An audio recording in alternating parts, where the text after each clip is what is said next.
The rain poured heavily outside as I stood in front of my parents' house, holding a small backpack and a heart full of hope. I was 23 years old, unemployed, and struggling after my small business had failed. Debt collectors called every day. Friends stopped answering my messages. I had nowhere else to go. When my father opened the door, he looked at me with disappointment rather than concern. "Why are you here?" he asked coldly. "Dad, I just need a place to stay for a few weeks.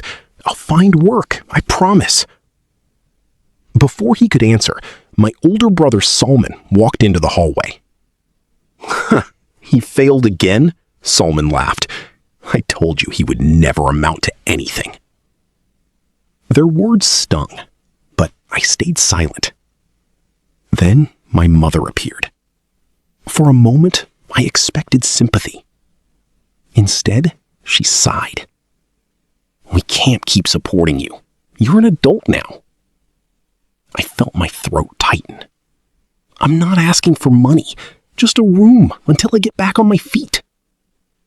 My father shook his head. "No, you've brought enough embarrassment to this family." The door closed in my face. That night, I slept on a park bench. And that was the moment my family abandoned me. And that was the moment. The next few years were brutal. I worked construction during the day and delivered food at night. Many times I wanted to quit. Many times I cried from exhaustion. But every rejection became fuel. Every insult became motivation. Every memory of that closed door pushed me forward. One evening, while working a delivery job, I met an elderly businessman named Mr. Rahman. Unlike most customers, he treated me with respect. Over time, we became friends. One day he asked, "What do you really want to do with your life?" "I want to build something of my own," I replied. "What stops you?" "Money." Mr. Rahman smiled. "Money isn't the biggest obstacle. Fear is." Those words changed my life. I started studying online after work. Business, marketing, sales, technology, anything that could help me grow. I slept 4 hours a night. While others relaxed, I learned.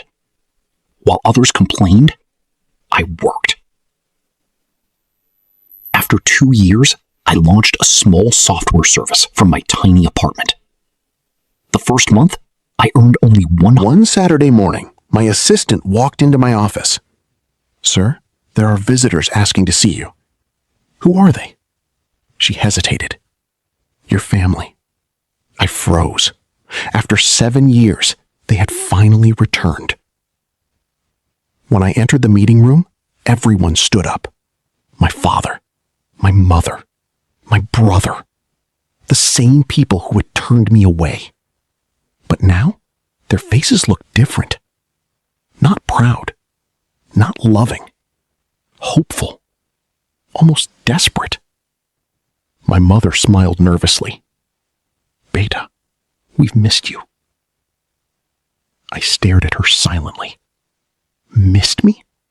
For 7 years, there had been no calls, no messages, no visits, nothing. My brother stepped forward. "We heard about your success. We're proud of you." Proud. The word felt strange coming from him, the man who once called me a failure. My father cleared his throat. "We made mistakes." I waited. He continued. "The family has been facing financial difficulties." There it was, the real reason. Not love, not regret. Money. My brother quickly added, "You know family should help each other." I almost laughed. For a long moment, Family? nobody spoke. Where was family when I Then was sleeping on a bench? My mother began crying. Where was family when I skipped "We meals were to wrong. survive? Please forgive us. Family, what I begged for a place to This stay. time, her tears looked genuine, and that made things harder. Because anger is easy, but seeing regret is complicated. I looked around the room, at the people who had hurt me, at the people I had once loved more than anyone. Success had taught me many lessons, but the most important one was this. Holding on to hatred only keeps old wounds alive. I took a deep breath. I forgive you. Relief flooded their faces. But before anyone could celebrate, I continued. Forgiveness doesn't erase the past. Their smiles faded. I don't hate you, but trust takes years to rebuild. My father lowered his eyes. For the first time, he seemed ashamed. I helped them financially, not because they deserved it, not because I owed them, but because I wanted peace in my heart. However, I set clear boundaries. No one would control my life again. No one would disrespect me again. And no one would mistake kindness for weakness. Months later, my father visited me alone. We sat on the balcony watching the sunset. Finally, Success didn't make me rich. Money did. Success was surviving when everyone gave up on me. Success was believing in myself when nobody else did. Success was getting back up after every failure. And success was learning that your value is never determined by your wealth, your job, or other people's opinions. Sometimes the people who reject you during your